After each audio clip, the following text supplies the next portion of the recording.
Early 2000s के अंदर शीशा बहुत कॉमन हो गया था, शीशे कैफ़े बनने शुरू हो गए थे। अल्लाह का शुक्र है वो गवर्नमेंट ऑफ पंजाब ने उसको भी बंद किया था।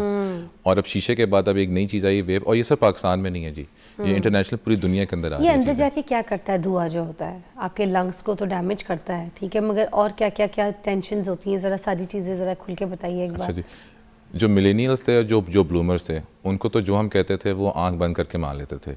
जेनजी के लिए अब हमें रिसर्चेस करनी पड़ती हैं, क्योंकि जब आप उनसे कोई बात करते हैं, बहस करते हैं, वो फ़ौरन गूगल से आपको लेटेस्ट रिसर्च निकाल के दिखा देते हैं। अब इसके ऊपर जैसे जो NHS है यूके का, उसके ऊपर रिसर्चेस हैं, मिथ्स हैं, वो ये हैं जी कि उन्होंने ये बताया हुआ है कि जो वेप है ये न्यू बिगनर्स के लिए तो बिल्कुल वो बैन है, ठीक है जी। स्मोकिंग क्विट के अंदर इसका थोड़ा सा रोल है। अब इस चीज़ को लोग इसको वैसे एडवोकेट करना शुरू कर देते हैं जी कि हमने फिर वेपिंग हमने अलाउ कर सकते हैं, बिल्कुल भी नहीं।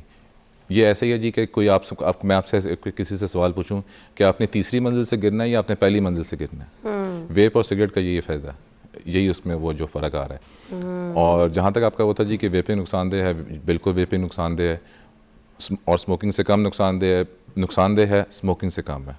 यानी कि अगर आप मुझसे हार्ड एंड फास्ट पूछे कि जी ये करना ही करना है, एक बंदा है जी कि ये सिगरेट पड़ा हुआ है, ये वेप पड़ा हुआ है, तो उसमें से कौन सा आपने चूज़ करना है? पहली बात तो ये जी कि ये चूज़ ही नहीं करना। दूसरी बात ये कि लेसर ईवल, या हम लोग कह सकते हैं जी कि कम से कम सिगरेट चूज़ ना करो। हम लोग अपने अल्फाज को बचा के जी सिगरेट ज़्यादा नुकसान दे, बस इतना कहेंगे हम।